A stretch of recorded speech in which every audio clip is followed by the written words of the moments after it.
Ooh, on the... Man, something looks like somebody stripped this bitch. Hi guys, it's David with We Plumb. I'm a master plumber, got over 30 years of experience. Today we're in a community that's 55 and up. Customers called us out to come and upgrade their shower trim in their master bath. Let's see what they got for us. All right, the customer is pointing me in the right direction to their master bath. Here we are. Let's walk on in here and look at the trim. Oh, there we go. This is one of the items they want to go ahead and replace. Wow, look at this grab bar. That's really nice. You're not slipping in here. And they also wanted to get their shower head changed. So pretty basic stuff. So let's go see what they had to replace this with. Hey guys, here we are. The customer supplied me with their shower head they'd like me to install. The product I have here today is an actual EZ-Flo Rainfall shower head. So let's go in here. Customer has another option they would like to see, which is a matte black setup with a handheld. But what's nice about this is when you are older and it's a little harder to bend and move in the mornings, you can take it off and spray down the shower and everything. If you just want to change your shower head, we're going to show you how to do that with this EZ-Flo rain head right here. But if you want to get a little bit more technical and have a handheld, we're going to show you how to install this bad boy right here. We're also going to change out the trim kit so it matches the shower head. Typically, that's the way things go in plumbing. Everything matches. Typical timeline for a plumber to change this out, anywhere from 30 minutes to an hour. It's kind of like when you go to get your car fixed. There's a Chilton manual. They give you an allotted time to do it. Difficulty level for a plumber for this is probably a negative 0.1. Homeowner maybe a 2.5 on a scale from 1 to 5. But anyway, let me get after it. Let me get it done and you'll see what I'm talking about. So as you can see here, I have a pair of adjustable wrenches, a little bit of Teflon. And this is a new item. I don't know where it came from, but I just like it because these are not metal, they're soft. Because some of these shower arms, if you ever change them out, have chrome or a satin finish on them or matte black, you don't ever want to scratch it. Or we'll just go with the standard old adjustable wrench. You know, you can never know it all. I used to think I knew it all when I was a youngin', and I remember this old timer one time said, "Son, I've forgotten more than you learned." Well, I'm starting to understand what he meant. But these new tools here, they're coming out with new things all the time. I think that's pretty nifty. All right, here I've removed the old shower head. You can see I have Teflon tape here.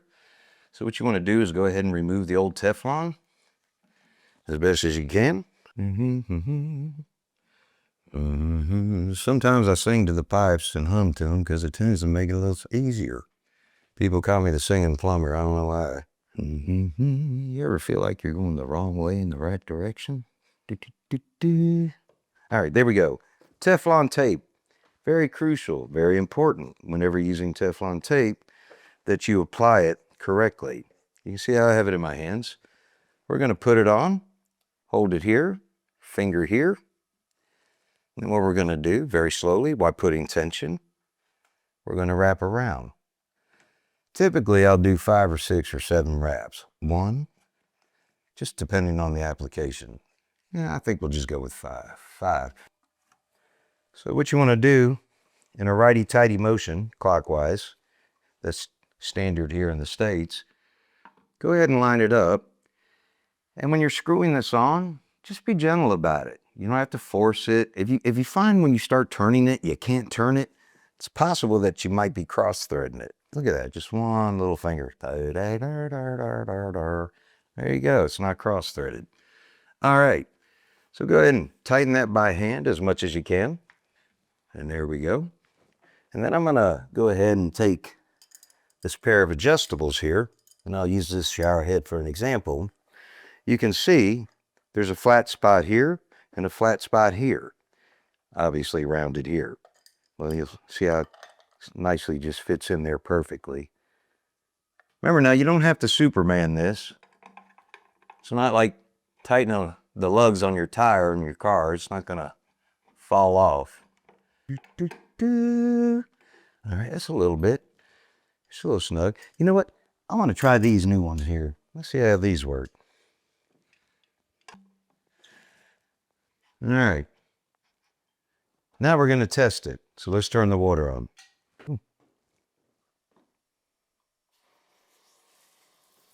And voila, there we go. A nice, beautiful, EZ-Flo shower rain head. Man, that thing will get you soaked. All right. As I said earlier, sometimes when you get a little older, it's nicer to have more options. So right now what we're going to do is we're going to remove the shower arm, this discussion. We're going to replace it with the black shower arm and go ahead and give them a regular shower head with a handheld.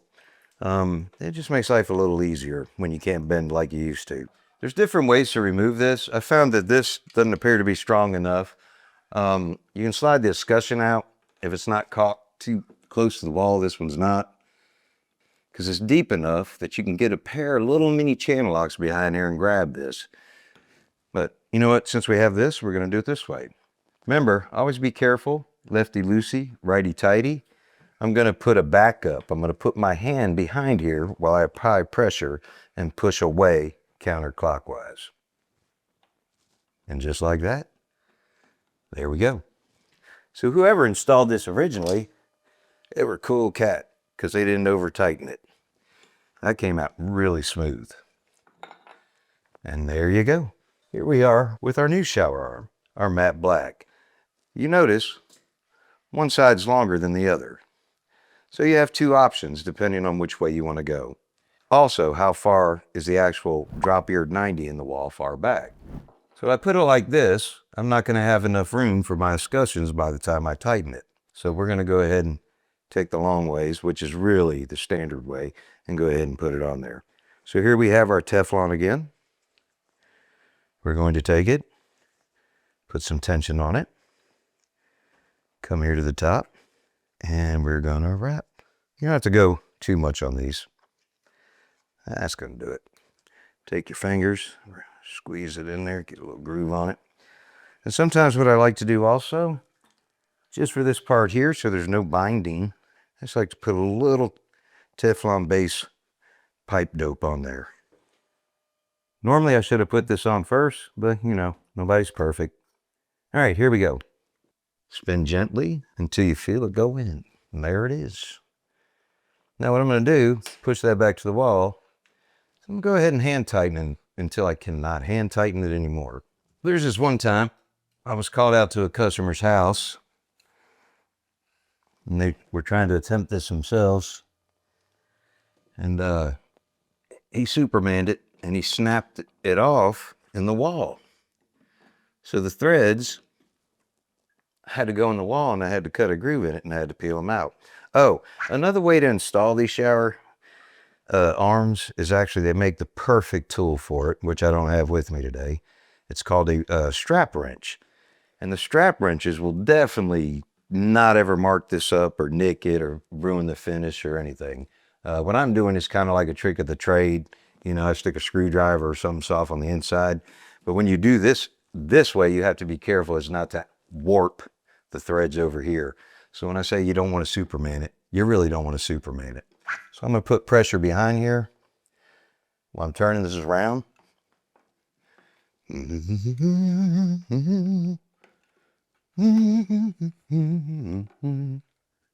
We are done. Okay, next we're going to get the shower head. As you notice on the last shower head, or most of your shower heads rather, they'll be metal.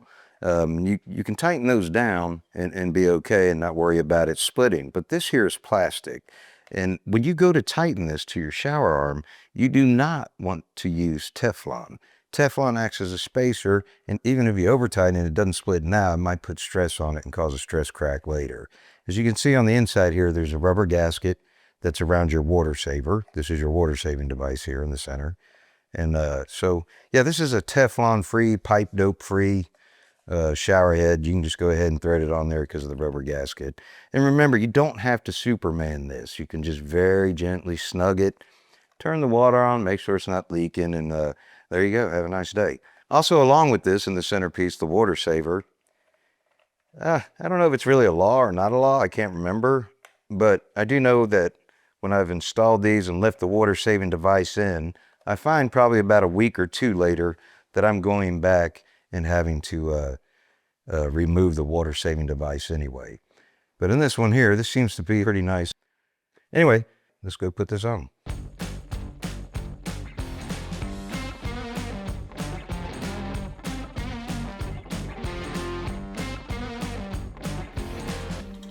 So same deal, same concept. You really don't need tools to actually install a lot of your new shower heads if they're plastic. So now that I've tightened this by hand, what I want to do is I actually want to run hot water through this hose for maybe a couple minutes, let it get nice and hot, because it'll help the hose to relax, because the hose is metal with a rubber liner. All right. And let's see if we got any leaks.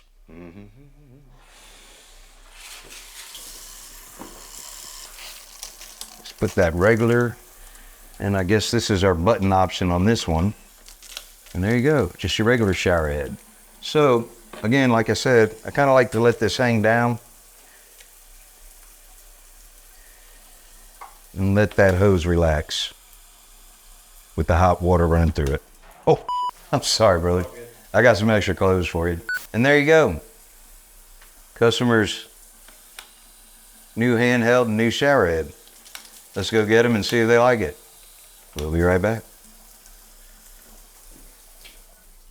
Well, if you've never done this before, how do you pick out the correct trim for your existing shower? You need to make sure you get the correct trim cover plate that'll adapt to the existing shower that you have in your wall. Or you can go ahead and get a universal kit. But 9 times out of 10, if you can line your holes up to the existing shower valve in the wall, it's easy peasy. What tools am I going to need for this? It's an Allen key, a Phillips head, either a flat razor or a flathead to break the seal where the cover plate is caulked. So let's get it done. I've got the Allen key here. You'll find on the handle in the off position, right underneath here, you're going to feel a hole. You're going to stick your Allen key in. Find the right side, of course, which I've already done. Loosen that all the way up, and the screw comes out. It's not really a true set screw, but more or less this is how this works. Boom, comes through here, and then here's where your actual setup goes to hold it in place. So let's go back up here. Here's our mounting device for our handle. It takes a Phillips head screwdriver.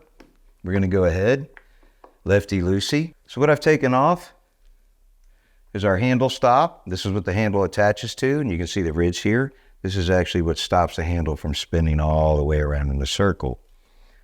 So go ahead and pull this out, and let's go ahead and get our cover plate off. With that, we'll go back to our Phillips. You can always use a drill with a Phillips head bit too if you want. But careful when tightening, because you don't want to strip the head of the screw. Don't get too excited. At the bottom, sometimes there's a little groove here, but whenever you're taking these off just for aesthetic reasons, so you don't scratch the newest escutcheon you're putting on, or the old one you're taking off, or if you have to change the cartridge, because that's how you have to change them anyway, try to go from the bottom. There's a little groove. Turn your screwdriver sideways like that. See that? Boom, boom. Comes right off. In a perfect world. Okay, now that I've got the trim off and the handle and all that off, we're going to install the new matte black trim. But while this is off, if you notice here, the valve in the wall, we've got our posi temp or balancing pressure valve, what have you. If you're taking a shower, somebody flushes a toilet, it drops the pressure on one side.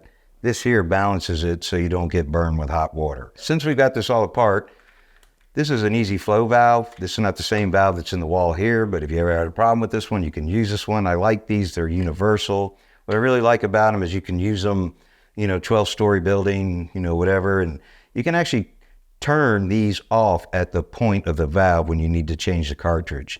Most of your valves, like this one in the wall, doesn't come with this option on this brand. But anyway, this is basically what you have in the wall right now.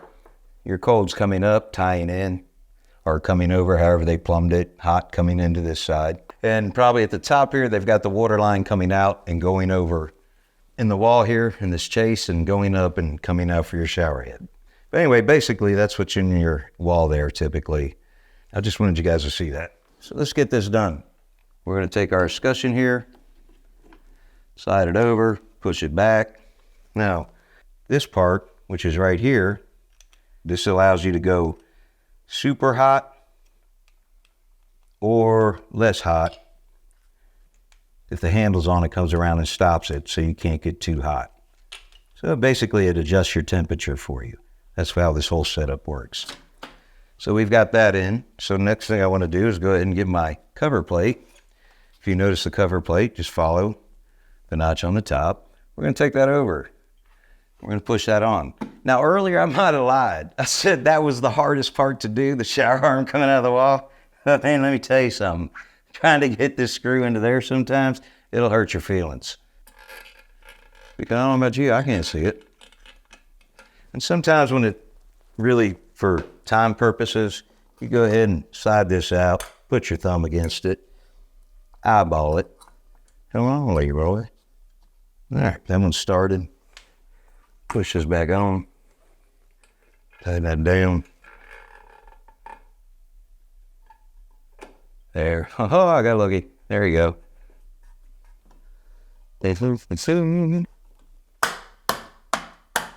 Anyway, so we're putting the new screws in, new cover plate. Now let's do the handle. We'll come back later, and typically I'll clean the caulk off first and then come back and re-caulk it. But there's a couple other things I wanted to do, so I'll probably pull this off again later. But for learning purposes, here we go. Now remember, this is truly makes it hot, hotter, colder. I'm going to put it in neutral in the middle, right about there.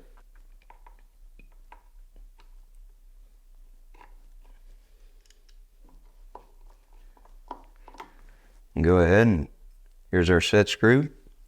We're going to go ahead and put that on there. Got the Allen key already out. I guess the guy's name was Allen that invented this thing, these tools. Why would they call it an Allen key? I've never understood that. All right, there you go.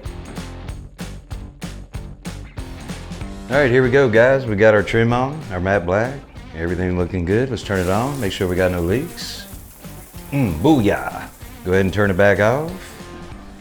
Hey, thanks for hanging out today and let me show y'all how to put trim on in your own house. For any of the products used today, go ahead and look at the description or link below and just click on it, and there you can go check it out. Again, my name is David Hunt with WePlumb, and now we're going the right way in the right direction. Have a good day.